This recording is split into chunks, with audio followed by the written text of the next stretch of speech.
श्री राम जी, शुरू करते हैं।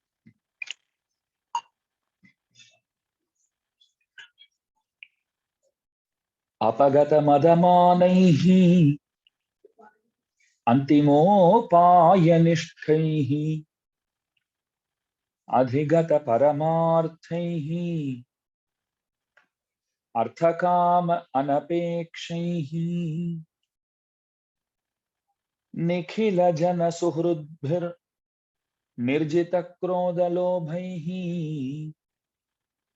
वरवर मुनिभृत्यैः अस्तु मे नित्ययोगः। श्रीमते रम्यजा मातृमुनीन्द्राय महात्मने श्रीरंगवासिने भूयात् नित्यश्रीर् नित्यमंगलम्। सबको जय श्रीमन्नारायण।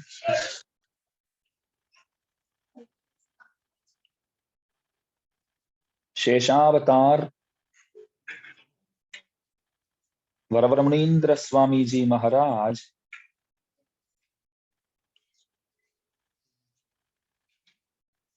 द्राविड़ वेदांत की रक्षा के लिए इस धरातल में अवतीर्ण हुए। हमारे श्री वैष्णव संप्रदाय में उभय वेदों की अधिक महिमा है, एक संस्कृत वेद और एक द्राविड़ वेद। संस्कृत वेद जो है ऋक यजुः साम अथर्वण वेदों को कहते हैं, और द्राविड़ वेद आழ்वारों द्वारा दिया गया दिव्य प्रबंध जो है उसे द्राविड़ वेद कहते हैं।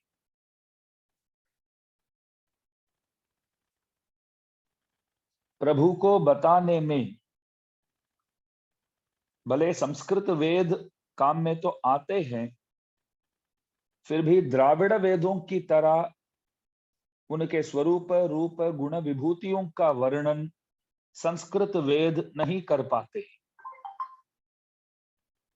कारण तो आप लोगों को मैंने पहले भी बताया था कि प्रभु स्वयं जाकर के आழ்वारों के ऊपर विशेष कृपा करके अपने स्वरूप रूप गुण विभूति इत्यादियों के बारे में ज्ञान प्रदान करके और अपने बारे में गाने के लिए अनुग्रह किया था।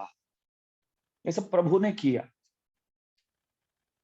तो देखिए 4000 पद्यों हम लोगों को भाग्यवशात आज प्राप्त हुआ है, चतुस्सहस्र गीति। तो कल हमने देखा नाथ मुनि जी महाराज आप आழ்वार तिरुनगरी जाके 12,000 बार कण्णी नुन सिरुत्तांब नामक लघु प्रबंध जो षटकोप स्वामी जी के ऊपर मधुर कवि स्वामी जी द्वारा गाया गया है उसका अनुसंधान किया।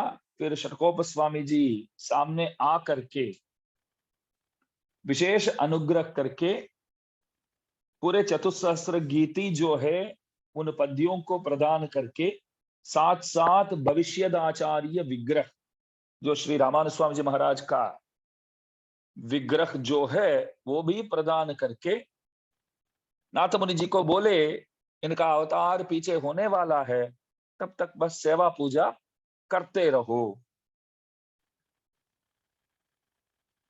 तो वो मूर्ति जो है कुरुकापुरी में आज भी रामानुज स्वामी जी के मंदिर में हम दर्शन कर सकते हैं। भविष्यदाचार्य विग्रह नाम ही वही है, आज भी भविष्यदाचार्य।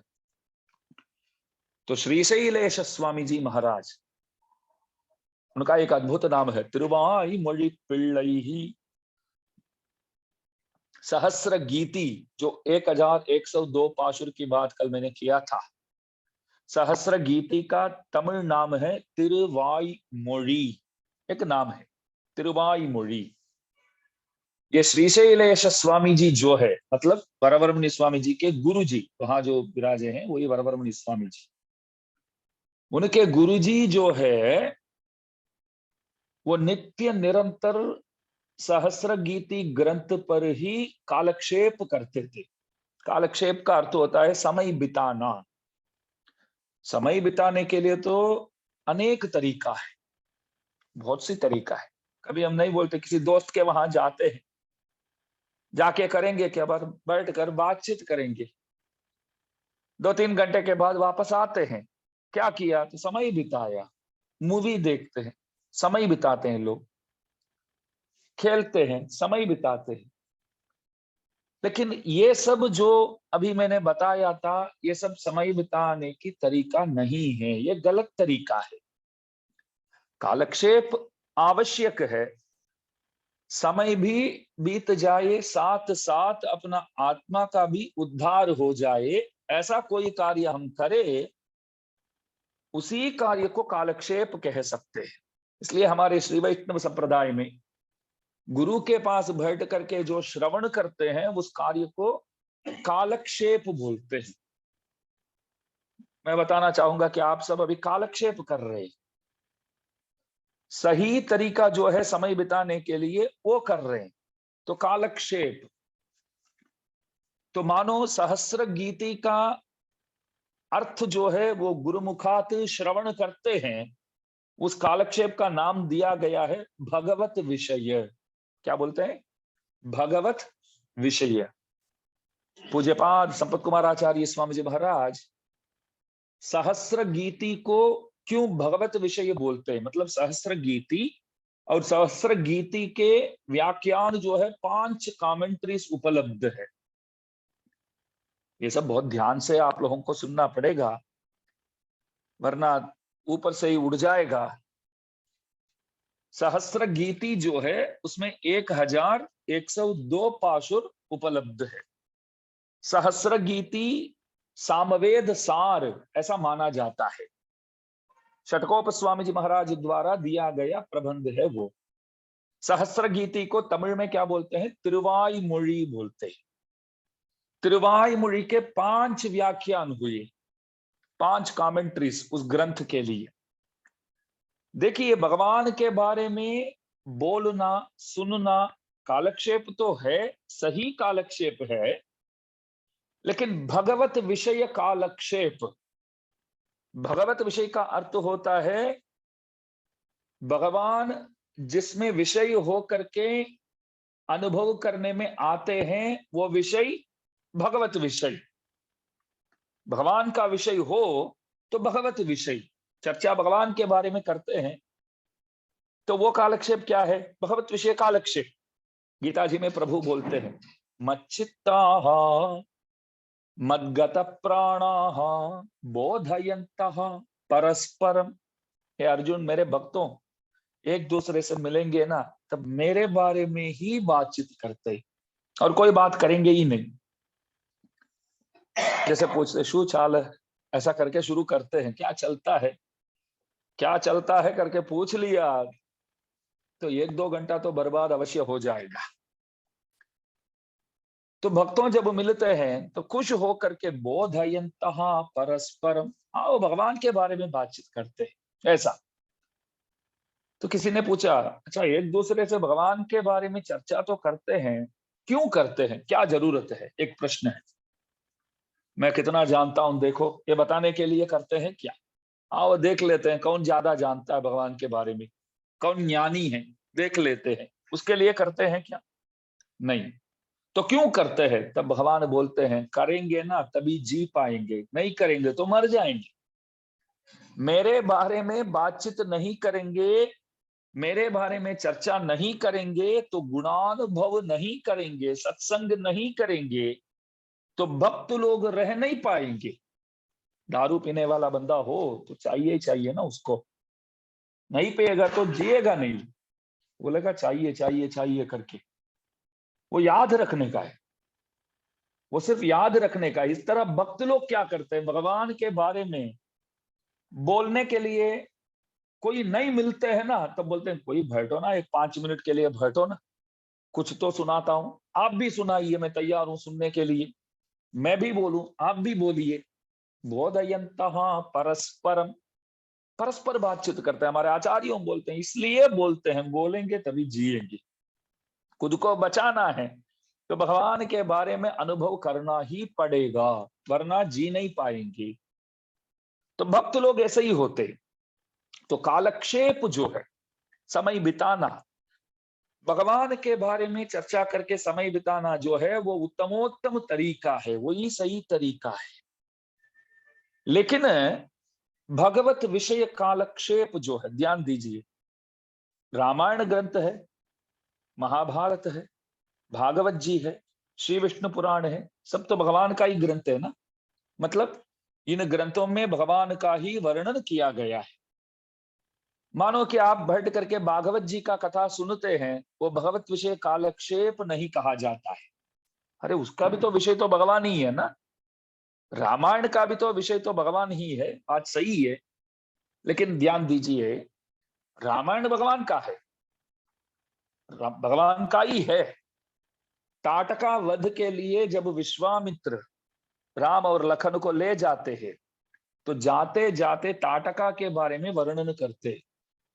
एक सर्ग पूरा, मतलब एक अध्याय समझो, एक सर्ग पूरा ही ताटका कौन है, क्या है, किससे शादी किया, संतान क्या है, पहले कौन कौन थे उनके कुल में, ये सब वर्णन करते हैं। कौन? विश्वामित्र महर्षि। क्योंकि अभी ताटका के साथ तो युद्ध करने जा रहे हैं प्रभु, तो ताटका कौन है वो समझाते हैं। मैं अभी पूछना चाहूंगा, मानो कि आप रोज बैठ करके एक सर्ग पाठ करते हैं, वाल्मीकि रामायण, आपका आदत है कि रोज बैठ करके एक अध्याय अनुसंधान करते हैं, मतलब पढ़ते हैं। वो अध्याय भी इसमें आता है जिसमें ताटका का वर्णन किया गया है। मानो कि आज के दिन बैठ गए आप, पुस्तक खोल के बैठे कि कौन सा सर्ग पढ़ना है, तो ताटका चरित्र वर्णन, तो पूरा वो एक अध्याय पढ़ लिया, एक सर्ग पढ़ लिया। आज भगवान इस विषय में आए, आज के विषय में प्रभु आए, तो आज किसकी स्तुति आपने किया? ताटका स्तुति समझो, पूरा ताटका का ही वर्णन। इतना ही नहीं, गंगा मैया धरातल में कैसे आई वो भी बताते हैं। हाँ, गंगा मैया बहुत उच्च कोटि की नदी है, वो सब बातें अलग है, लेकिन विषय भगवान का विषय नहीं है ना। तो रामायण भले साक्षात वेदावतार माना जाता है, रामायण कोई सामान्य ग्रंथ नहीं है, वेद का अवतार। वेद से जिस पुरुष को हम पहचानते हैं वो पुरुष राम बन के आए, तो वेद ने देखा हमसे जिनको लोग पहचानते हैं वो राम बन गया, तो हमको भी अवतार करना पड़ेगा। तो वेद ने क्या किया? रामायण बन के आया। तो वेद का अवतार रामायण अवतार, वेद वेद्य का अवतार रामावतार, सिंपल है। तो रामायण तो बढ़िया है, लेकिन पूरे के पूरे भगवान के बारे में ही इसमें वर्णन है। तो कई के कोप भवन में भर्ती है, भवन का नाम ही कोप भवन। बोलो, दशरथ राजा पहले ही एक मकान बना के दे दिया। मकान इसलिए बना के दिया कि कभी गुस्सा आ जाए ना, तो आराम से वहां बैठ के चिल्लाओ, रोवो, जो भी करना है करो, मेरे को हैरान मत करो। बस बहुत पैसे वाले हैं, बहुत धनवान है, तो एक कमरा अलग से बना के दे दिया, तो कोप भवन नाम है। बोलो, वही बैठी थी वो, जब रोती थी तो दशरथ राजा को बोलती थी कि राम को वन में भेजो, भरत को राजा बनाओ, तो रोती थी, तो किधर बैठी थी? कोप भवन नाम है। आज भी अयोध्या में दिखाते, कोप भवन, कनक भवन है, जैसे कोप भवन, गुस्सा करके बैठी थी। बोलो, तो वो भी एक दिन आप बैठ करके पढ़ेंगे क्या क्या उन्होंने बोला दशरथ राजा को। तो पूरे के पूरे वो भगवत विषय नहीं कह सकते हैं, क्योंकि अनेक सर्ग इसमें ऐसा है, उन सर्गों में प्रभु तो आते ही नहीं है।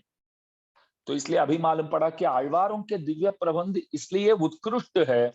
एक एक पाशुर में, एक एक लीटी, एक एक पद में, एक एक पंक्ति में, एक एक अक्षर में सिर्फ भगवान का ही गुणगान करते हैं। इसलिए रामायण आदि ग्रंथों से भी हमारे आழ்वारों की दिव्य श्री सूक्तियां, ये चतुसहस्र गीति जो है वो उत्तमोत्तम है, यह मालूम पड़ता है, क्योंकि और कोई वर्णन इसमें है ही नहीं। और इसमें भी कल मैंने बोला था कि इस संकलन में, चतुसहस्र गीति में कितने ग्रंथ है पूरे के पूरे? कल बोला था 4000 पद्यों है, 4000 पद्यों है। कितने ग्रंथों का संकलन ये चतुस्सहस्र गीति? 24 बोला था कल, मुझे याद है, बोला था, बस आपको याद है ना, काफी है नहीं? तो 24 ग्रंथों का ये जो एक समूह, उसी को चतुस्सहस्र गीति बोलते हैं।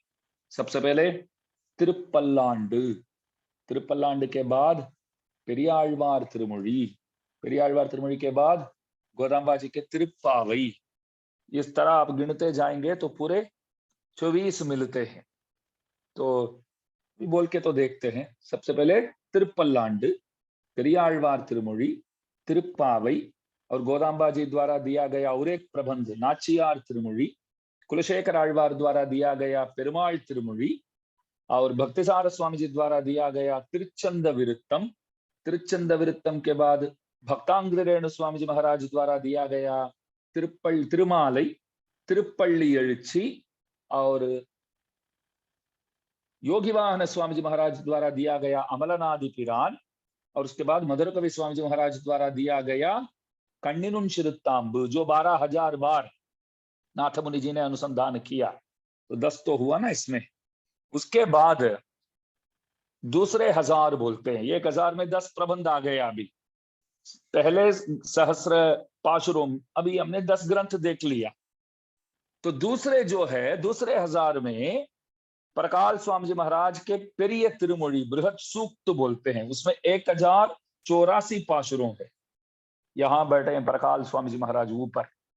तो प्रकाल स्वामी जी महाराज द्वारा दिया गया बृहत सूक्त में 1000 से अधिक पाशुर है। उसके बाद तिरुकुरुदांडकम, तिरुनडंदांडकम, 3 हुआ अभी, 10 और 3 13 हुआ ना। फिर उसके बाद आइए तीसरे 1000 में सरोयोगी, भूतयोगी, महद्योगी। एक दिन हमने देखा तीनों ने दीप प्रकट किया तो 300 पाशुर गाए, तीनों अलग अलग प्रबंध, तो 3 प्रबंध हुए।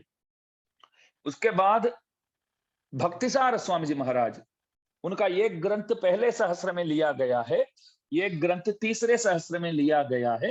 नानमुगन तिरुवंदादी बोलते हैं, वो चौथा। முதல் திருவந்தாதி, இரண்டாம் திருவந்தாதி, மூன்றாம் திருவந்தாதி, नानमुगन तिरुवंदादी।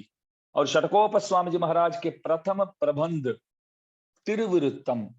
मुझे मालूम है ये सब याद रखना बहुत कठिन है आप लोगों के लिए, सुनना ही भाग्य की बात है। मैं बोलूंगा वो पूरे ग्रंथ का अध्ययन भले हम कर सकते हैं, नहीं कर सकते हैं, बात अलग है। कम से कम एक बार नाम तो सुन ले, वो भी जीवन धन्य हो जाता है उसमें भी। तो तिरुविरुत्तम, वो 4 तो देख लिया। अभी तीसरे 1000 में 4, पहले 13 है 2000 का संकलन। तो तीसरे 1000 में 4 के बाद 5वां तिरुविरुत्तम, षटकोप स्वामी जी महाराज का प्रथम प्रबंध, वो तिरुविरुत्तम आया ना। उसके बाद पेरिय तिरुवंदादी, तिरुवासिरियम, पेरिय तिरुवंदादी, दोनों षटकोप स्वामी जी का ही ग्रंथ है। पूरे 4 ग्रंथ दिए, वो 4 वेदों के सार के हिसाब से 4 ग्रंथ दिए। तो तिरुविरुत्तम, तिरुवासिरियम, पेरिय तिरुवंदादी वो एक ग्रंथ है, तिरुवासिरियम एक ग्रंथ है। तो ये 3 हुआ। तो पहले 4, उसके बाद तिरुविरुत्तम, तिरुवासिरियम, पेरिय तिरुवंदादी, 8 हुआ ना। 13 और 8 21 हुआ। उसके बाद तिरुवழுக்கூத்திருக்கை, सिरिय तिरुमडल, पेरिय तिरुमडल, ये तीनों प्रकाल स्वामी जी द्वारा दिया गया है। जैसे दूसरे 1000 में उनके 3 ग्रंथ लिया गया, तीसरे 1000 में इनके और 3 ग्रंथ लिया गया, 6 ग्रंथ दिए हैं। इसमें एक मर्म है, उपदेश रत्नमाला में आगे वरवर मुनींद्र स्वामी जी महाराज बताएंगे वो क्यों 4 दिए, ये क्यों 6 दिए। षटकोप स्वामी जी कितने ग्रंथ दिए हमारे लिए? 4। प्रकाल स्वामी जी कितने ग्रंथ दिए हमारे लिए? 6। प्रकाल स्वामी जी कितने ग्रंथ दिए हमारे लिए? षटकोप स्वामी जी 4। क्यों 4, क्यों 6? जैसे केम छो पूछते हैं, ऐसा हो गया अभी। क्यों 4, क्यों 6? 4 ग्रंथ इसलिए उन्होंने दिया कि ऋग, यजुर, अथर्वण और सामवेद जो है, ऋग, यजुर, साम, अथर्वण वेदों का सार बना करके 4 ग्रंथ दिए। 4 वेदों के 6 अंग होते। कैसे? 4 वेदों के 6 अंग, शिक्षा, व्याकरण, निरुक्त, ज्योतिष, छंदस, कल्प। ये 6 जो है 4 वेदों के 6 अंग है, वेदांग बोलते हैं। वेद, वेदांग, वेदांत। तो 4 वेदों के वर्णन 4 प्रबंधों द्वारा षटकोप स्वामी जी ने किया। 4 वेदों का वर्णन 6 वेदांगों में किया जाता है, तो 6 वेदांगों की जगह प्रकाश स्वामी जी ने 6 ग्रंथ प्रदान किया, बस इतना ही है। तो उसके बाद श्री तिरुमडल पेरिय तिरुमडल तिरुवाईमொழி सहस्र गीति जो है वो 4000 उसमें आता है। उसके बाद प्रपन्न सावित्री, प्रपन्न गायत्री, रामानुज स्वामी जी के समय पे उनके शिष्य एक अमुदनार करके अमृत कवि, उन्होंने रामानुज स्वामी जी के बारे में 108 पद्यों की रचना की, वो भी दिव्य प्रबंधों में लिया गया है, रामानुज नूत्रंदादि। तो देखिए ये सकल वेद सार है, चतुसहस्र गीति बोलते हैं। भगवान के बारे में सुस्पष्ट रूप से जानने के लिए सुयोग्य धन जो है हमारे लिए वो दिव्य प्रबंध ही है और कुछ नहीं है। जैसे वेदांत देश के स्वामी जी महाराज करके एक आचार्य थे, आज से 750 साल पहले उनका अवतार हुआ, साक्षात तिरुपति बालाजी के अवतार माने जाते हैं, बहुत बड़े सुप्रसिद्ध आचार्य, सुप्रसिद्ध आचार्य। वो बोलते हैं देखो, विंशत्यब्दे विश्रुत नाना विध विद्या, 20 साल के अंदर बहुत बड़े विद्वान बन गए हैं वो, बहुत बड़े विद्वान, कोई भी सामने आवे ना खड़ा नहीं रह सकता है सामने। कवितार्किक सिम बोलते हैं उसको, सर्वतंत्र स्वतंत्र कवितार्किक सिम ऐसा बोलते हैं, एक शेर की तरह, बहुत बड़े विद्वान। वो बोलते हैं कि 20 साल के अंदर मैंने चारों वेद पढ़ लिया, वेदांग पढ़ लिया, वेदांत पढ़ लिया, संस्कृत के कोई काव्य कोई ग्रंथ बाकी नहीं है जो मैंने नहीं पढ़ा। ध्यान दीजिए, सब कुछ पढ़ लिया मैं। तो क्या हुआ, मैंने पूछा, स्वामी जी बोले सब कुछ मैंने अध्ययन कर लिया, लेकिन वेद वेदांतों में भी मेरे को पूरा ज्ञान प्राप्त हुआ ऐसा नहीं बोल सकता मैं। मतलब वेद वेदांतों से पूर्ण रूप से ज्ञान को मैंने प्राप्त किया करके मैं नहीं बोल सकता हूं, मगर दिव्य प्रबंधों से जो ज्ञान मेरे को प्राप्त हुआ वो ज्ञान वेद वेदांतों भी नहीं दे सका मेरे को। कौन बोलते हैं, कोई सामान्य व्यक्ति नहीं बोलते, जो चतुर्दश विद्या पारंगत है, चतुर्दश विद्या बोलते। कभी सुना है 14 विद्या?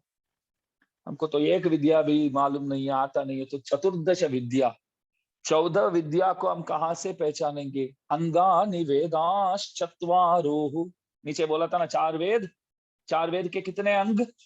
6, 4 और 6 10। अंगानि वेदाश्चत्वारो मीमांसा न्याय विस्तरः, मीमांसा शास्त्र, न्याय शास्त्र, पुराणम धर्मशास्त्र है, और पुराण और धर्मशास्त्र कितना हुआ? 14। इसको चतुर्दश विद्या बोलते। पहले के जमाने के विद्वान लोग चतुर्दश विद्या पारंगत थे। कैसे? चतुर्दश विद्या पारंगत। एक अद्भुत कथा सुनाना चाहूंगा, आपको समझ में तभी आएगा। मेलकोट में एक विद्वान थे, आज से 1000 साल पहले की बात है, नाम था वेदांती। अन्य संप्रदाय के थे, हमारे संप्रदाय के नहीं थे।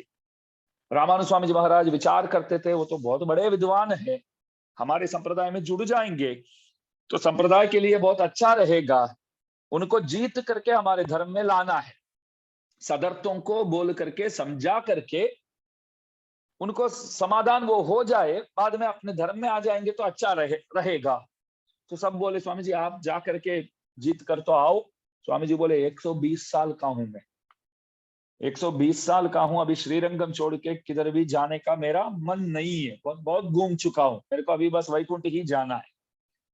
लेकिन वेदांती को तो लेके आना ही है, तो कैसे? तब पराशर भट्टर स्वामी जी को बुलाए रामानुज स्वामी जी महाराज, वो जवान थे, बहुत अद्भुत विद्वान थे। श्री पराशर भट्टर स्वामी जी, कल मैंने बोला था ना यामुनाचार्य जी के एक उंगली, पराशर और वेदव्यास दोनों ने धर्म के लिए जो उपकार किया, उस उपकार के प्रत्युपकार के रूप में अथवा कृतज्ञतानुसंधान के रूप में, टू बी थैंकफुल जैसे बोलते हैं, तो कुछ तो करना चाहिए। तो रामानुज स्वामी जी ने क्या किया, कुरेश स्वामी जी के 2 बच्चों को 2 नाम रखा, दोनों को, एक वेदव्यास एक पराशर। यामुनाचार्य जी की जो मनोकामना थी। तो दोनों बच्चों को बुलाएंगे ना, हे पराशर करके बुलाएंगे, तो यामुनाचार्य जी को लगेगा कि मैं चाहता था वो काम हो गया। पराशर जी के और वेदव्यास जी के पीछे जो मैं कुछ करना चाहता था, वो इन बच्चों को वो नाम रख करके उन नामों को और भी सुप्रतिष्ठित किया यहाँ। तो पराशर जी, पराशर भट्टर बोलते हैं। रामानंद स्वामी जी बोले आप मेलकोट जाओ और वेदांती जी को जीत करके आओ। दास अभी निकलता है करके वहां गए। वहां हमारे मूल पुरुष अनंताचार्य स्वामी जी महाराज वो वहां विराजते थे मेलकोट में। तो वो उनको स्वागत किया, भट्टर स्वामी जी पधारिए, क्या बात है यहाँ तक आए हैं। नहीं नहीं, रामानुज स्वामी जी ने भेजा है मेरे को वेदांती जी से तर्क करके वाद विवाद करके उन्हें जीत करके साथ में ले जाना है, ये काम मेरे को दिया गया है। अनंताழ்वान स्वामी जी, श्रीशैलानंद पुरुष स्वामी जी बोले आसान नहीं है, बहुत बड़े विद्वान है वो। आसान नहीं है मतलब बहुत बड़े विद्वान है, आप जीत नहीं सकते ऐसा नहीं बोलता हूं, वो मिल ही नहीं सकते। मिलेंगे तभी बैठेंगे, तर्क करेंगे, वाद विवाद करेंगे, जीतेंगे ना। वो ऐसा एक व्यक्ति है कि उनके नीचे बहुत शिष्यों को रखते हैं, बड़े बड़े विद्वानों को रखते हैं। पहले लीग मैचेस खेलना पड़ता है, लीग मैचेस एक एक मैच जीत करके आप आगे आएंगे तभी उनके साथ फाइनल। सीधा फाइनल नहीं खेलने देंगे वो आपको।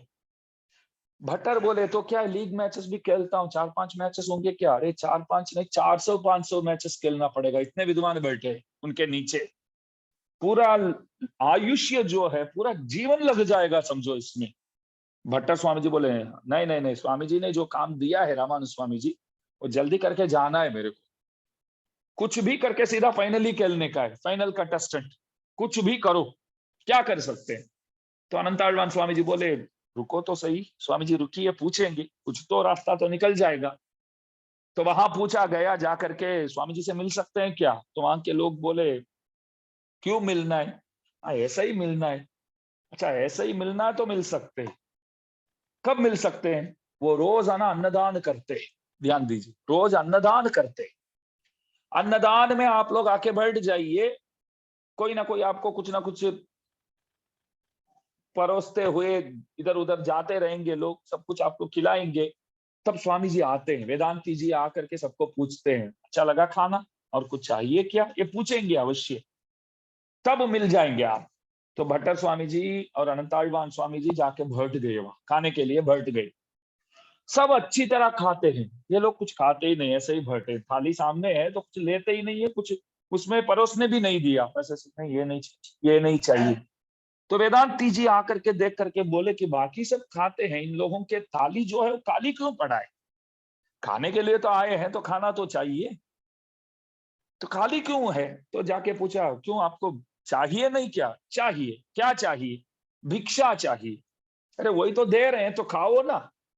नहीं ये भिक्षा नहीं चाहिए, तो क्या चाहिए? तर्क भिक्षा, वाद भिक्षा, बोलो। ऐसा पकड़ लिया उनको वहां, तर्क भिक्षा किसके साथ? बस आपके साथ वाद विवाद करना है। तो अभी सीधा पूछ लिया तो वो ईगो का सवाल हो जाता है ना नहीं बोल सकते वो। पहले उन लोगों को जीत करके आओ, तो मैं क्या बोलूंगा, देखो डर गए ना आप, मालूम पड़ता है, चेहरे से ही मालूम पड़ता है, ऐसा हो जाएगा। तो सामने, सबके सामने इतने लोग हैं, तो आपके साथ वाद विवाद करना चाहता हूं, मैं तैयार हूं, आप तैयार है? तो वो बोले अच्छा तैयार हूं, आओ बैठ जाते हैं। क्या जानते हो आप? ध्यान दीजिए, बहुत अद्भुत बात है। क्या जानते हो आप? विशेष क्या जानते हैं बताइए? कोई ग्रंथ ऐसा बोलिए कि आप उसमें निपुण हो, नैपुण्य हो आपका। पराशर भट्टर स्वामी जी बोले त्रिनडंतांडकम, वो जो शास्त्र है उसमें मैं निपुण हूं। वेदांती जी और आप लोगों में कोई फर्क नहीं है। जैसे मैंने ये 24 ग्रंथ दिव्य प्रबंध का नाम दिया तो आपको कुछ समझ में नहीं आया होगा। वेदांती जी भी तब तक, अभी तक तो वैष्णव नहीं है वो। तो त्रिनडंदांडकम परकाल स्वामी जी का ग्रंथ का नाम भट्टर स्वामी जी ने लिया, वो जो शास्त्र है उस शास्त्र में मैं निपुण हूं करके ऐसे बैठ गए। वेदांती जी विचार करने लगे ऐसा भी एक शास्त्र है क्या, मैंने आज तक सुना ही नहीं। इतने बड़े विद्वान थे फिर भी, ये तो तमिल ग्रंथ है, वैसे वेदांत ग्रंथ तो है लेकिन सीधा वेदांत ग्रंथ नहीं है, संस्कृत ग्रंथ नहीं है। तो वो क्या होता है, हमने कभी सुना ही नहीं है। ये तो जो सामने आए हैं कोई सामान्य व्यक्ति नहीं लग रहे हैं। सामान्य व्यक्ति नहीं लग रहे। तो बोले वो क्या होता है? बैठो, सुनाता हूं, सिखाता हूं। तो उस ग्रंथ में परकाल स्वामी जी महाराज जो कुछ सदर्थों को, वेदांतार्थों को समझाते हैं, उन अर्थों को उपदेश करके वेदांती जी को हमारे धर्म में, वेदांती जी ने आखिर मान लिया कि मैं जो हूं बस मान देता हूं, मतलब आज मान लिया कि आपका धर्म जो है वही सर्वोत्कृष्ट धर्म है, मैं इसमें शामिल हो जाता हूं। तो हमारे पूर्वाचार्य परंपरा में वेदांती जी का नाम आता है।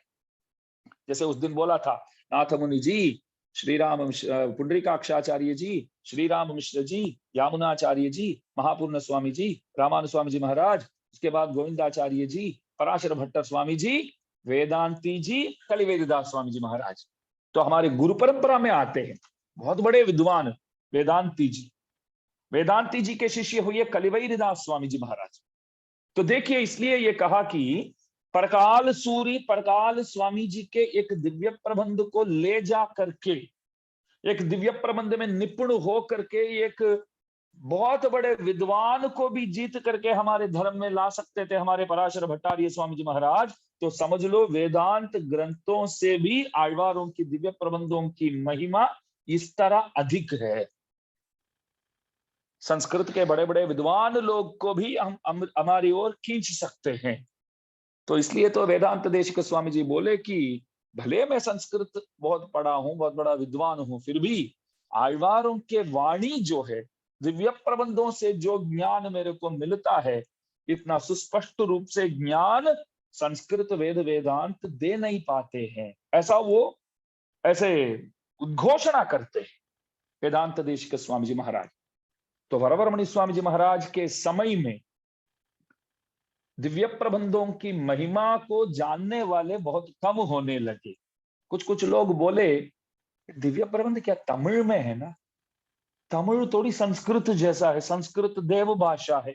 देखो, संस्कृत जो है वो देव भाषा है, देवता लोग भी संस्कृत में ही बातचीत करते हैं। तमिल तो एक सामान्य भाषा है, एक सामान्य भाषा में जो कहा गया है। और वैसे तो देखा जाए तो बड़े बड़े पंडित लोग, एक जमाना ऐसा भी था कि बड़े बड़े पंडित लोग अन्य कोई भी भाषा में बातचीत ही नहीं करते थे, संस्कृत में ही बातचीत करते थे। अन्य भाषा में बात करना पड़े तो जाकर के स्नान करके आते थे। बोलो, अगर कोई बाहर आया है, संस्कृत नहीं जानता है, वो जो भाषा जानता है उसी भाषा में तो बोलना पड़ेगा। तो उनसे बातचीत उनकी भाषा में करना पड़े, वो तमिल हो, हिंदी हो, गुजराती हो, कोई भी हो, उनकी भाषा में बात करना पड़ता है। तो बात करके जाके अशुद्ध हो गए करके स्नान करके आते थे। बोलो, ऐसे संस्कृत के इतने अभिमानी थे। तो जो वेद वेदांत पढ़ते हैं बोलेंगे कि संस्कृत जैसा तो कोई भाषा है ही नहीं। हम भी तो मानते हैं संस्कृत तो बहुत अद्भुत भाषा है, कोई ना तो नहीं बोलेगा। लेकिन हमारे आचार्यों बोलते हैं जब संस्कृत वेद बोलते हैं, पहले से ध्यान दीजिए, बहुत अद्भुत बात है। जो भी बोलते हैं संस्कृत वेद जैसे कोई है ही नहीं, ध्यान दीजिए, संस्कृत वेद जैसे कुछ ग्रंथ है ही नहीं। तो दो बार बोले ना, तो हमारे आचार्यों वही पकड़ते हैं। जब आप ही खाली वेद नहीं बोलते हैं, संस्कृत वेद बोलते हैं, तो इसका मतलब यह हुआ कि और कोई भाषा में कोई वेद है, इसलिए संस्कृत वेद बोलते हैं। बात वही है ना। अभी मानो कि गांव में दो कृष्ण है, गांव में कन्हैया करके दो है, एक गोरा है, एक काला है, समझो। कृष्ण किसने बोला? तो बोले काला कन्हैया ने बोला।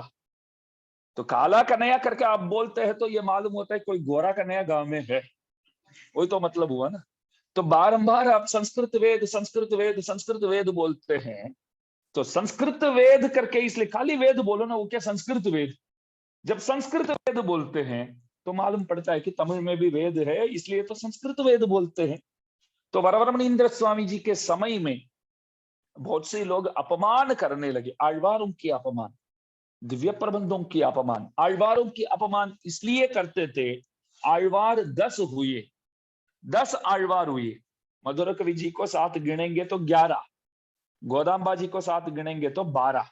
उन दोनों को वैसे आழ்वारों के श्रेणी में नहीं लेते हैं। तो 10 आழ்वार हुए, समझो। 10 आழ்वार में सिर्फ 3 आழ்वार, 2 आழ்वार ही, 3 भी नहीं, मधुर कवि के तो छोड़ दिया अभी, 2 आழ்वारी ब्राह्मण समूह के थे। 10 आழ்वारों में सिर्फ 2 आழ்वार, एक भक्तांग्री रेणु स्वामी जी महाराज, एक श्री विष्णु चित्त स्वामी जी महाराज, 2 ही ब्राह्मण समूह के थे। पहले 3 जो है वो तो अयोनिज है, कोई माँ बाप ही नहीं, ऐसे ही आए अयोनिज करके एक दिन दे, सीता जी जैसे, सीता मैया के जैसे कोई माँ बाप नहीं है। वैसे पहले 3 आழ்वार, सरो योगी, भूत योगी, महद योगी, ऐसे ही आगे। और चौथा जो है वो भृगुपुत्र थे, और 5वां षटकोप स्वामी जी महाराज चतुर्थ कुल के थे, वैसे तो शूद्र जात के। तो इसलिए कुछ लोगों का उस वक्त तो अभिमान रखने वाले तो सोचेंगे ना, सही ना थोड़े ऊंचे है, तो ये सब देखिए, ये आप लोग आழ்वार आழ்वार बोलते हैं, सब कौन है? कोई तो ऐसे जनोई पहनने वाले ब्राह्मण भी नहीं है कोई। हम कैसे पूजा करेंगे, कैसे हाथ जोड़ेंगे, इस तरह प्रचार करने लगे। देखिए आप, तो समझा के तब के आचार्यों सब थक गए, बोले कि ऐसा मत देखो, वो भक्त है, सबके सब प्रभु के भक्त है, प्रभु के खास परिकर जो है वो यहाँ उतर के आழ்वार बन के आए, सामान्य नहीं है। कुल के हिसाब से कभी मत देखो, ज्ञान के हिसाब से देखो। कुल के हिसाब से क्या है, कोई भी बंदा किसी भी कुल का होएगा तो मर जाता है तो ये फलान कुल के, ये फलान भाई को कब जा करके वो स्मशान में वो सोएंगे करके कोई पूछता है क्या? है? कब हटाएंगे करके पूछते हैं, है? ऐसा पूछते हैं कि लाश को कब हटाएंगे? कोई भी हो, किसी भी जात का हो, किसी भी वर्ण का हो, किसी भी जात का। तो देखिए उसमें क्या है, कुछ नहीं, शरीर में क्या रखा है, कुछ भी नहीं है। तो ज्ञान के हिसाब से, अनुष्ठान के हिसाब से देखा जाए तो कोई बंदा भले किसी भी जात का होवेगा, फिर भी वो मान देने योग्य तभी ही बन जाता है। तो आழ்वारों की निंदा बहुत लोग करने लगे, क्या आழ்वार क्या ऐसे क्या गाए हैं, तमिल में गाए हैं, बोलने भी योग्य नहीं, तमिल में बातचीत करते हैं तो भी जाके स्नान करना चाहिए, तो पाशुर गाए हैं, पद्य गाए हैं, तो क्या है, वेद में तो बहुत बातें बताया गया है, क्या वेदों में नहीं है? ये आழ்वारों ने क्या ऐसा निकाल के बोल दिया?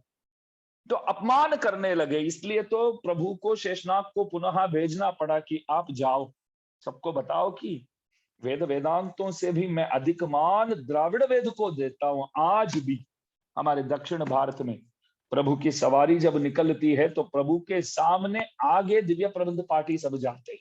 बोलो, दिव्य प्रबंध पाठी सबके सब प्रभु के सामने जाएंगे, प्रभु पीछे पीछे आते।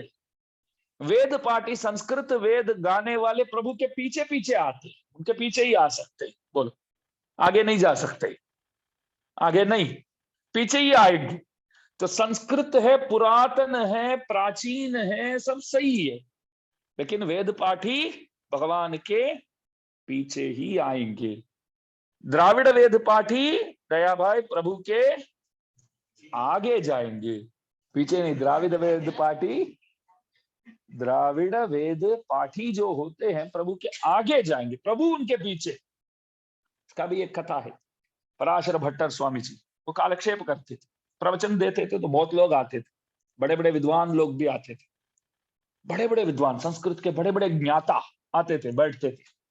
लेकिन कभी पराशर भट्टर स्वामी जी उन लोगों के प्रति ध्यान देते ही नहीं थे, आए कि नहीं करके भी नहीं पूछते थे। एक सामान्य श्री वैष्णव रोज आते थे, ज्यादा संस्कृत वगैरह नहीं पढ़ा उन्होंने, वो क्या जानते थे, तो बोले मेरे को दिव्य प्रबंध आता है, बाकी कुछ नहीं आता है, चतुस्सहस्र गीति आता है, मैं और कुछ नहीं जानता हूं, मेरे को ना वेद मालूम है, ना वेदांत मालूम है, कुछ भी नहीं मालूम, मीमांसा शास्त्र, न्याय शास्त्र, धर्म शास्त्र, पुराण में कुछ भी नहीं जानता हूं। क्या जानते हो? बस आழ்वारों की पाशुर वो जानता, वो रोज आते थे। ये भट्टर स्वामी जी क्या करते थे, बड़े विद्वान एक आते हैं ना संस्कृत के, कभी उनके प्रति ध्यान देते ही नहीं थे। आज क्यों नहीं, कोई दिन नहीं आते, मानो नहीं आए तो पूछेंगे भी नहीं वो क्यों नहीं आए। लेकिन ये व्यक्ति जो तमिल के वेदों को ही जानते हैं, कोई एक दिन नहीं आते तो भी भट्टर स्वामी जी बोलेंगे 5-10 मिनट देखते हैं, उनको आने दो यार, बाद में शुरू करते हैं। अथवा किसी को भेजेंगे उनके घर पे जाकर के पूछ के आओ वो आज आएंगे कि नहीं। तो शिष्यों को ये मन में लगा कि स्वामी जी ऐसा क्यों कर रहे हैं, इतने बड़े विद्वान सामने आकर के बैठ करके सुन के जाते हैं, उनके प्रति तो ये निरीक्षण भी नहीं डालते हैं, देखते भी नहीं है, ये सामान्य व्यक्ति है, कुछ नहीं जानते हैं, दिव्य प्रबंध ही जानते। संस्कृत में बोलना, भाषण करना, एक श्लोक बोलना भी नहीं आता है, लेकिन आते ही स्वामी जी हाथ जोड़ करके आप पधारिए, बैठिए। उनको भी बुरा नहीं लगा, वो भी ध्यान रखिए आप। जो संस्कृत के विद्वान हैं वो समझ जाते थे क्यों भट्टर स्वामी जी इस तरह कर रहे, उनको बुरा नहीं लगा। लेकिन शिष्यों को लगा, जो बहुत बड़े विद्वान हैं उनको भी जो मान हमारे आचार्य नहीं देते हैं, वो मान एक सामान्य दिव्य प्रबंध पार्टी को देते हैं, क्यों? तो एक दिन पूछ लिया। स्वामी जी बोले ठीक है, कल मैं बताऊंगा। तो दोनों आए थे कल दूसरे दिन। सबसे पहले वो विद्वान को पास में बुला करके बोले, परमात्मा कौन है? बस सिंपल प्रश्न पूछा उनसे, परमात्मा कौन है बताइए आप। वो बोले, स्वामी जी महाराज विमर्श करके बोलना पड़ेगा, इतना आसान नहीं है। परमात्मा कौन है वो इतना आसान से नहीं बोल सकते। क्यों? अरे शास्त्रों में देखेंगे ना तो अनेक देवताओं का नाम आता है, एक नहीं दो नहीं। ये नमेके वदन्ति अग्निम मनुमरुतोन्ये प्रजापति इंद्रमेके अपरे प्राणम अपरे ब्रह्म शाश्वतम। कोई कोई जगह पर देखेंगे तो अग्नि जो है वही परमात्मा है। अनेक जगह पर ऐसा लिखा है कि इंद्र जो है वो परमात्मा है। कोई कोई जगह पे ऐसा लिखा है कि ब्रह्मा जो है वो परमात्मा है। कोई कोई जगह पे ऐसा लिखा है शिवजी है वही परमात्मा है। कोई कोई जगह पे ऐसा लिखा है नारायण है वही परमात्मा है। तो ये बैठ करके थोड़ा वाद विवाद करके विमर्श करके वो अर्थ निकालना पड़ेगा। ऐसा आसान नहीं है कि परमात्मा कौन है करके कोई पूछे तो तुरंत जवाब दिया जाए। बैठना पड़ेगा, सब विद्वानों को बुलाना पड़ेगा, चर्चा करके ही वो निर्णय कर सकते हैं, कुछ फैसला ले सकते हैं, कर सकते हैं। स्वामी जी बोले ऐसा है क्या? ठीक है, आप पधारिए। जो दिव्य प्रबंध पाठी उनको पास में बुलाए, आप बताइए परमात्मा कौन है। वो बोले इसमें तो शंका की तो कोई बात ही नहीं है, दो तीन है क्या कौन है करके पूछने के लिए, एक ही तो है परमात्मा। परमात्मा एक ही है, वो कौन है? इनी अरिंदे ईशर्कुम नान मुगर्कुम दैवम। हमारे आழ்वार गाते, भक्तिसार स्वामी जी महाराज गाते, इनी अरिंदे ईशर्कुम नान मुगर्कुम दैवम। मेरे को मालूम पड़ गया कि परमात्मा कौन है। कौन परमात्मा है?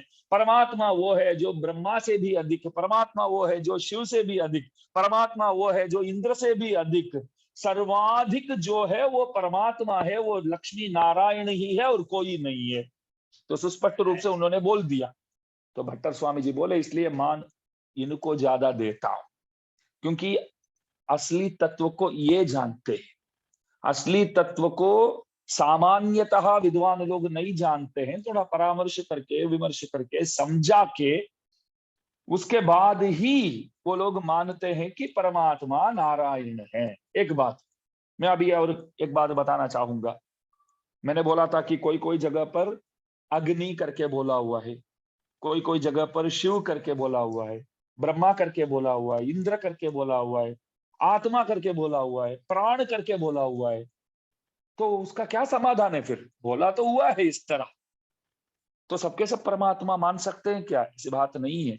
इसका समर्थन किस तरह किया जाए? तो मुझसे पूछा गया कि किसी ने पूछा पिंटू कौन है, किसी ने पूछा पिंटू भाई कौन है। तब मैं रवि भाई से बातचीत कर रहा था, तो दया भाई आकर के बोले कि पिंटू भाई कौन है। तो मैं बातचीत करता रहा इनके साथ, तो बीच में आकर के पूछा, आपने आकर के पूछा, तो मैं बोला कि अरे वो ग्रीन शर्ट, ऐसा बोल दिया आपको, इतना ही बोला, क्योंकि मैं इनके साथ बात कर रहा हूँ, कुछ खास बात चल रही है। तो आपने आके पूछा पिंटू भाई कौन है, तो मेरे को जवाब तो देना पड़ेगा, आके पूछते हैं। तो मैंने बोला कि किधर है पिंटू भाई, तो वो ग्रीन शर्ट। फिर आप सीधा वहां पहुंच गए, क्योंकि मैंने तो आपको तो बता दिया, वो जो पहला पहना हुआ है कलर तो बता दिया मैं। आप मुझसे ये नहीं पूछेंगे ग्रीन शर्ट कैसे पिंटू भाई बनेगा? शर्ट कभी कोई आदमी बन सकता है क्या? ग्रीन शर्ट बोलते हैं आप, आपको नहीं बोलना तो मत बोलो। ये कैसे बोल सकते हैं? ऐसा नहीं पूछते आप समझ जाते। मैं क्या कहना चाहता हूँ आपको मालूम पड़ जाता है। जो ग्रीन शर्ट पहने हुए हैं वो है पिंटू भाई, वो है श्रीमान। तो आपको मालूम पड़ जाता है, सीधा वहां आप पहुंच जाते हैं। आप मेरे साथ झगड़ने नहीं आते हैं शर्ट कैसे आदमी है, आप गलत बोल रहे। तो देखिए मैंने खाली ऊपर का उसका शर्ट का रंग जो बताया, तो आपको मालूम पड़ गया कि वो पिंटू है। तो कोई कोई जगह पर अग्नि का नाम लिया है, कोई कोई जगह पर शिव का नाम लिया है, कोई कोई जगह पर ब्रह्मा का नाम लिया है, कोई कोई जगह पर इंद्र का नाम लिया है, कोई कोई जगह पर आत्मा का नाम लिया है, कोई कोई जगह पर प्राण का नाम लिया है। ये सब शर्त का रंग का बराबर है, लेकिन असली तत्व जो है, परमात्मा जो है, वो अंतर्यामी होकर के अंदर छिपा है।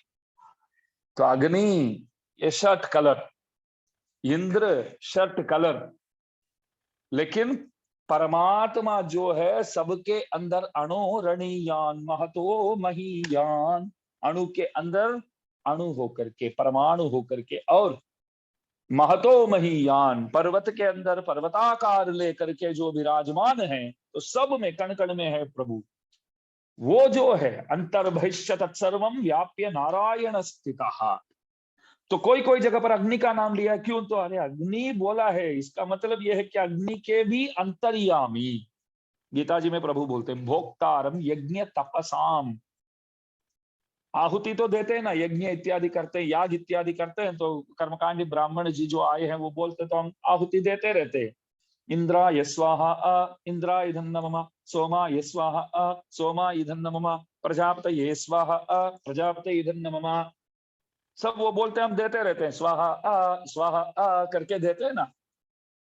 इंद्राय स्वाहा, तो इंद्र को उद्देश्य मान करके तो देते हैं, इंद्र आकर के ले जाता भी सही है, लेकिन भोक्तारम यज्ञ तपसाम, गीता जी में प्रभु बोलते हैं अरे वो तो पोस्टमैन है, लेके मेरे पास आएगा।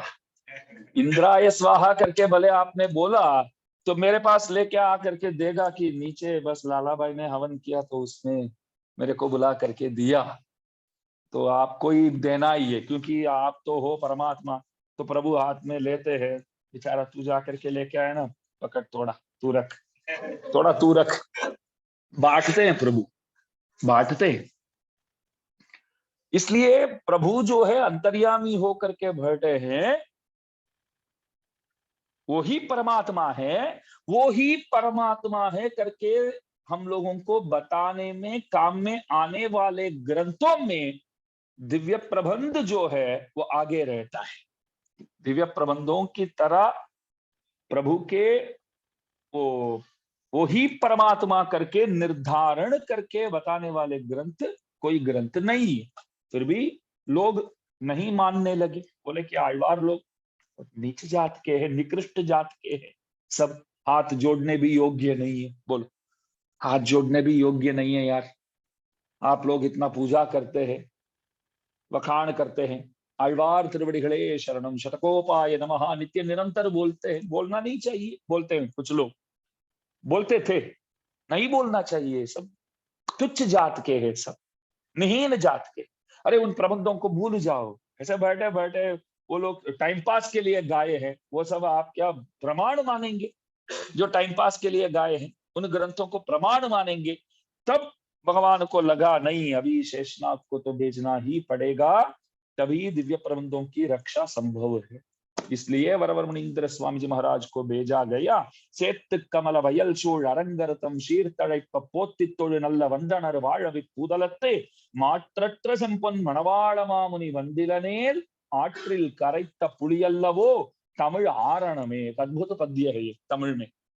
हम लोग रोजाना खाने में तो सार पानी तो खाते, रसम बोलते, वो तो चाहिए, इमली रस हमको चाहिए। वो कैसे बनाते हैं? कुछ मसाला रखते हैं पहले, और पानी में इमली को अच्छी तरह मिला करके उसको गर्म करके उस मसाला डालते हैं, नमक डालते हैं, और हरी मिर्च डालते हैं, सब डालते हैं। तो वो तो चाहिए हमको, चावल के साथ इतना मजा आता है रसम। तो रसम बनाने के लिए इमली बहुत आवश्यक है, बराबर। 4 लोगों के लिए बनाना है समझो, तो उसके हिसाब से मैं एक बर्तन ले लूंगा, तपेली जिसे आप बोलते हैं। तो 4 लोगों को सार पानी बनाने के लिए, मतलब रसम बनाने के लिए, उसमें मैं इमली डाल सकूं, तो उसके हिसाब से एक बर्तन हाथ में लेकर के तो बनाना शुरू करूंगा। मानो कि 50 लोग आ गए, तो उसके हिसाब से बहुत बड़ा तपेली लेना पड़ेगा। तो किसी ने मेरे को बोला कि आज एक पूरे गांव यहाँ खाने वाले हैं। कैसे? पूरा गांव खाने वाले। तो मैंने सोचा कि पूरा गांव, बस्ती तो 5000 की है शायद, तो पूरे गांव खाने वाले, अरे लाओ 500 किलो इमली लाओ, सबके लिए बना देते। सब विचार करते थे कि 500 किलो इमली कैसे बनाएगा, किसमें बनाएगा। मैं सीधा ले जा करके नदी में डाला। नदी में डाला तो कोई काम का है वो? नदी में डालू तो रसम बनेगा उसमें कभी? तो ऐसा बोलते हैं कि वरवर मुनींद्र स्वामी जी महाराज का अवतार नहीं हुआ होता तो आழ்वारों के दिव्य प्रबंध, ये चतुसहस्र गीति जो है, वो नदी में मिलाया गया इमली की तरह कोई काम का ही नहीं रहता। तो उन्होंने बचाया। आट्रिल करैत्त पुड़ियल्लवो, तमिल आरण में, तमिल तमिल भाषा, आरण में वेद, तमिल वेद जो है, आट्रिल करैत्त पुड़ी। आप भी तमिल सीख जाइए कुछ कुछ, क्योंकि तमिल संप्रदाय के तो है, वैसे संप्रदाय भले अनादि है, प्रचार प्रसार जो है तमिल वालों से ही हुआ है। ये संप्रदाय तो वैकुंठ की संप्रदाय है, वो बात अलग है। लेकिन इस गुजरात के स्वामीनारायण संप्रदाय जो है, वो भी तो श्री वैष्णव संप्रदाय से तो अलग हुई है, तो वो भी तमिल वाले संप्रदाय ही है समझो।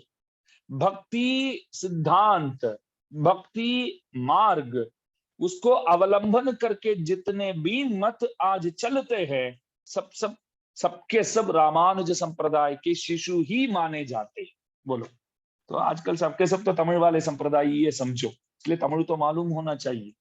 हमारे एक बहुत बड़े आचार्य थे गोवर्धन रंगाचार्य स्वामी जी महाराज, आज से 150-200 साल पहले रहते थे वृंदावन में। बहुत सुंदर मंदिर उन्होंने बनाया गोदा रंगनाथ के लिए। गोदा रंगनाथ मंदिर बहुत बड़ा मंदिर है, बहुत विशाल मंदिर है, दक्षिण के थे। वहां जाकर के बहुत विद्वानों को जीत करके वहां उन्होंने भव्य मंदिर का निर्माण किया है। रंगाचार्य स्वामी जी महाराज, गोवर्धन जगत गुरु गोवर्धन रंगाचार्य स्वामी जी महाराज, उनके एक शिष्य थे सुदर्शनाचार्य शास्त्री करके, वो उत्तर भारत के थे। सुदर्शनाचार्य शास्त्री उत्तर भारत के थे। अपने गुरुजी के पास गोवर्धनम रंगाचार्य स्वामी जी महाराज के पास बैठ करके सारा अध्ययन किया, वो सारा ग्रंथों का अध्ययन किया। कोई वेद बाकी नहीं, कोई वेदांत बाकी नहीं, वेदांग बाकी नहीं, इतिहास पुराण बाकी नहीं, सब सीखा। सीखने के बावजूद भी वो सुदर्शनाचार्य शास्त्री नित्य निरंतर रोते थे।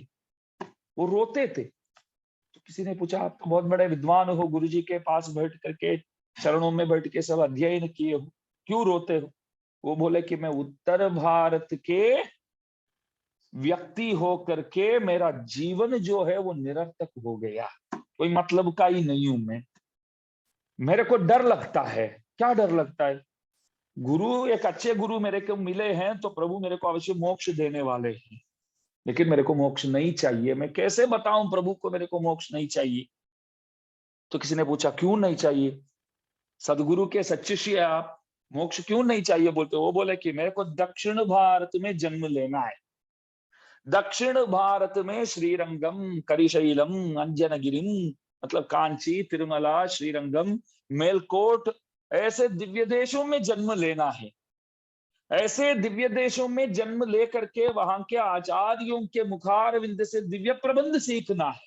बोलो, इतने बड़े विद्वान होकर के भी वो बोलते हैं कि दिव्य प्रबंधों को सीखना है, प्रभु के आगे हाथ ऐसे बांध करके उनके सामने गाना है, ये सेवा करना है, दिव्य प्रबंध पाठ प्रभु के सामने करना है। ये गर्व की बात है कि हम पाठ करके जाते हैं तो प्रभु भी साक्षात परमेश्वर हमारे पीछे करते हैं, तो इससे अधिक क्या महत्व चाहिए हमको? आप बताइए, इससे महत्तर पद क्या बाकी है? अरे प्रभु आपके पीछे आते हैं, आपको उनके पीछे जाना नहीं पड़ता है। वह आपके पीछे ढूंढते ढूंढते आप किधर भी जाएंगे वहीं आकर के खड़े रहेंगे।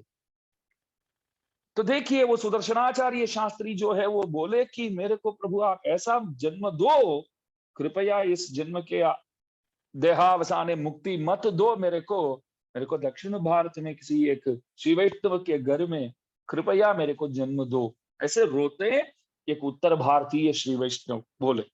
बोलो, तो इतनी महिमा है। तो वरवरमणींद्र स्वामी जी महाराज का अवतार इसलिए हुआ कि दिव्य प्रबंधों की रक्षा के लिए। और लोग भूल ही गए कि आழ்वार लोग कौन कौन है। लोग भूल ही गए आழ்वार लोग कौन कौन है, तो कोई नाम भी नहीं बोल पाते थे। 650 साल पहले की बात है। आழ்वार लोग पहले सर्वयोगी, फिर भूत योगी, इस तरह सोच सोच के भी नहीं बोल पाए। तो वरवरमुनि स्वामी जी को बहुत बुरा लगा। हमारे लिए जो अवतीर्ण हुए हैं उन लोगों का नाम तो जैसे पूछा जाता है वैसे बोलना चाहिए आपको। हमारे लिए अवतार किए। तो स्वामी जी बोले कि एक ग्रंथ बनाना ही पड़ेगा, एक अद्भुत ग्रंथ बनाना ही पड़ेगा।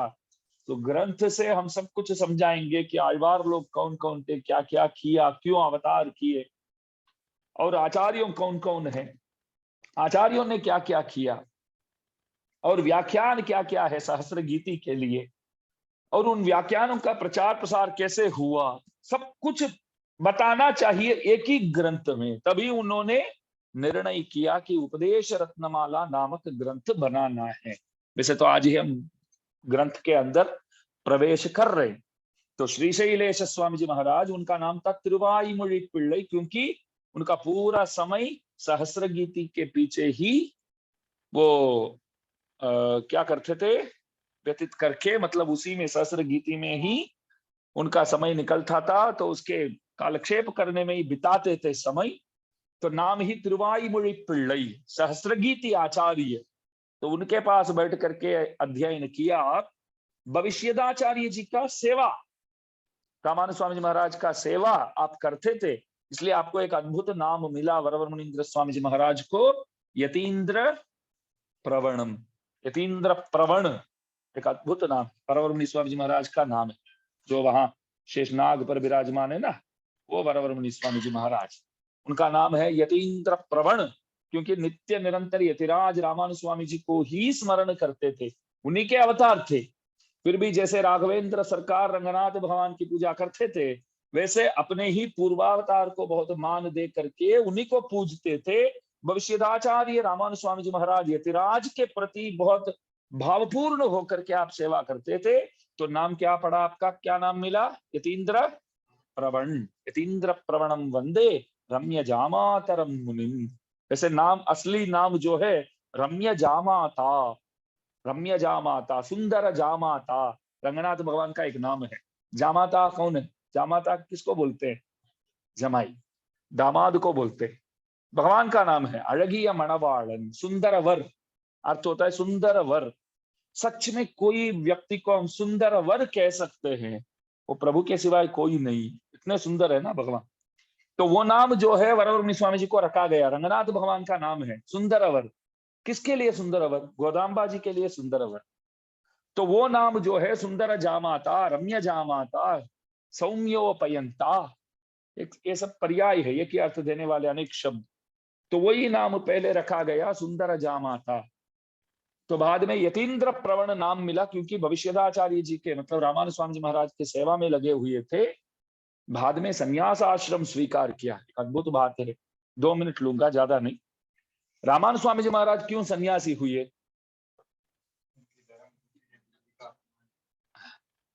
धर्मपत्नी इतना अनुकूल नहीं रहती थी, तो इसलिए संन्यास आश्रम स्वीकार करना पड़ा।